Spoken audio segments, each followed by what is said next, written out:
اور یاد رکھنا میرے عزیزو، مسئلہ صرف مفتی سلمان اظہری کی گرفتاری کا نہیں ہے، نہ جانے کتنے سلمان، کتنے عثمان، کتنے فرقان ایسے ہیں کہ جو سلاخوں کے پیچھے کال کوٹری میں موت و حیات کے بیچ میں اپنی زندگی کو گزار رہے ہیں،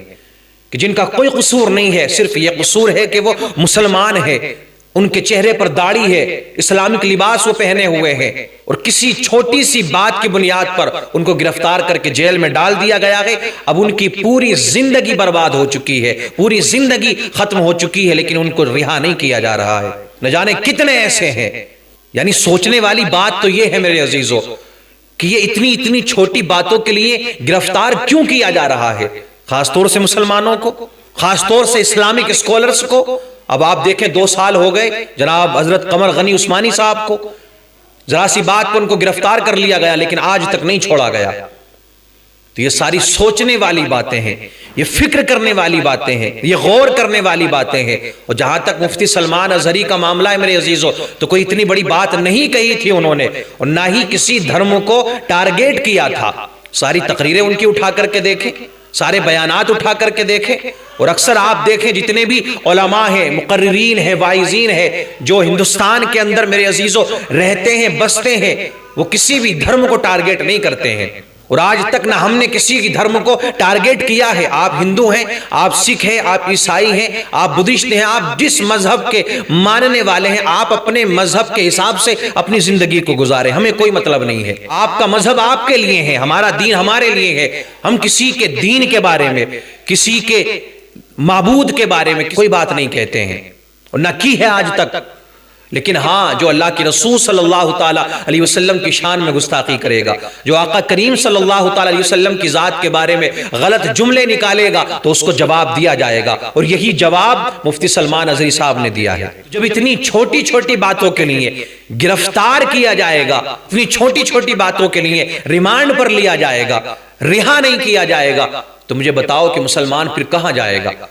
صرف مسلمانوں کو؟ ورنہ آپ دیکھیں اگر انصاف کی بات ہوتی نا میرے عزیزو، تو گرفتار ان کو بھی کیا جاتا کہ جو کہتے ہیں کہ گولی مارو سالوں کو، گرفتار ان کو بھی کیا جاتا کہ جو کہتے ہیں کہ ملے کاٹے جائیں گے، گرفتار ان کو بھی کیا جاتا کہ ہم فلاں مسجد کو توڑ کر کے مندر بنا دیں گے، گرفتار ان کو بھی کیا جاتا کہ جو ہر وقت مسلمانوں کے بارے میں اور مسلمانوں کے خلاف اپنی زبان سے کچھ نہ کچھ بکتے رہتے ہیں، لیکن ان کو گرفتار نہیں کیا جا رہا ہے، ان کو نہیں پکڑا جا رہا ہے۔ ہم تو یہ کہتے ہیں کہ انصاف کا معاملہ تو جب سامنے آئے گا نا کہ جب کوئی بھڑکاؤ بات کرے یا دیش کا ماحول خراب کرنے کی کوشش کریں، آپ اس کو قانون کے حساب سے سزا دیں، تب تو بات سمجھ میں آتی ہے۔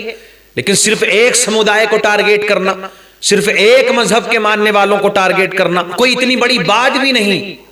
ایسا نہیں ہے کہ کسی دھرم کے بارے میں کوئی بات کہی گئی ہو یا کسی دھرم کے معبود کے بارے میں کوئی بات کہی گئی ہو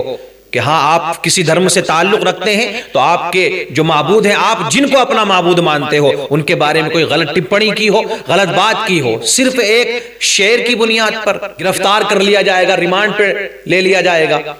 تو میرے عزیزو، بیدار ہونے کی ضرورت ہے، علماء کو بیدار ہونے کی ضرورت ہے، مشائخ کو بیدار ہونے کی ضرورت ہے۔ اب آپ دیکھیں کوئی آیا نکل کر کے سامنے، چھوٹے بڑے سب اپنی اپنی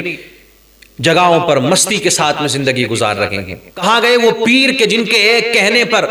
لاکھوں مرید ان کے قدموں پر قربان ہونے کے لیے تیار ہو جاتے ہیں؟ کہاں گئے وہ پیر کے جن کو بڑے بڑے القابات سے پکارا جا رہا ہے کہ اشتہار میں پھر جگہ بھی باقی نہیں رہتی ہے ان کا نام لکھا جاتا ہے؟ تو کہاں گئے وہ سارے لوگ؟ آپ کیا سوچتے ہیں کہ بس یہ سلمان اظہری گرفتار ہوئے ہیں تو وہ گرفتار ہوئے ہیں، وہ جانے، ان کے گھر والے جانے، ان کے پریوار والے جانے کیوں کہا انہوں نے ایسا؟ آپ یہ صرف یہ سوچتے ہیں؟ ایسا نہیں ہے، نمبر سب کا آنے والا ہے۔ اگر خاموش بیٹھے رہے تو نمبر سب کا آئے گا۔ قانون کے دائرے میں رہ کر کے آپ اپنی بات کو رکھیں، قانون ہاتھ میں نہیں لینا ہے، قانون کی خلاف ورزی نہیں کرنا ہے۔ جو ملک کا قانون کہتا ہے اس کے دائرے میں رہ کر ہمیں اپنی بات رکھنے کا حق ہے، یہ قانون نے اجازت دی ہے، ہر کسی کو اپنی بات رکھنے کا حق ہے۔ تو جب تک آپ اپنی خانقاہوں سے نہیں نکلیں گے، جب تک بڑے بڑے ادارے، بڑے بڑے یہ خطبہ، علماء اپنی آواز کو بلند نہیں کریں گے، یکجا ہو کر اپنے آپسی انتشار کو ختم کرنے کے بعد میں، آپسی اختلافات کو ختم کرنے کے بعد میں، ہوتا یہ ہے نا کہ ایک خانقاہ والا دوسرے خانقاہ والے کو گالی دے رہا ہے، ایک خانقاہ والا پریشان ہے تو دوسرے خانقاہ والے کو کوئی مطلب نہیں کہ وہ اچھا سمجھ رہا ہے کہ ٹھیک ہے یہ پریشان ہو گیا تو ہمیں کیا دقت ہے، وہ پریشان ہو رہا ہے۔ تو جب تک یہ اختلافات ختم نہیں کریں گے، جب تک آپ ایک پلیٹ فارم پر نہیں آئیں گے، چلو آپ کے دنیاوی اختلافات ہو سکتے ہیں، دنیاوی معاملات میں آپ کی نہیں بنتی ہے، لیکن یار جہاں ناموس رسالت کی بات ہے، جہاں اللہ کے رسول صلی اللہ تعالی علیہ وسلم کی عزت کی بات ہے، کہ جہاں اسلام کی بات ہے، جب مذہب کی بات آ جائے تو دنیاوی اختلافات آپ کے ہو سکتے ہیں، لیکن کم سے کم ناموس رسالت پر تو ایک ہو جاؤ، اسلام کے نام پر تو ایک ہو جاؤ۔ جو ناموس رسالت کا پہرے دار ہے کم سے کم اس کے ساتھ میں آ کر تو کھڑے ہو جاؤ۔ میرے عزیزو یاد رکھنا، اب بھی اگر آپ لوٹ کر کے نہیں آئے، اس وقت بھی اگر آپ ایک نہ ہوئے تو حالات آپ کی نگاہوں کے سامنے ہیں، آپ کے مدارس پر نظر ہے، مسلمانوں سے جڑی ہوئی ہر چیز پر نظر ہے، اور اس کو ختم کرنے کے لیے نئے سے نئے ٹارگٹ تیار کیے جا رہے ہیں، نئی سے نئی پلاننگ تیار کی جا رہی ہے۔ ہر اس شخص کو دبایا جائے گا کہ جو آواز کو بلند کرے گا،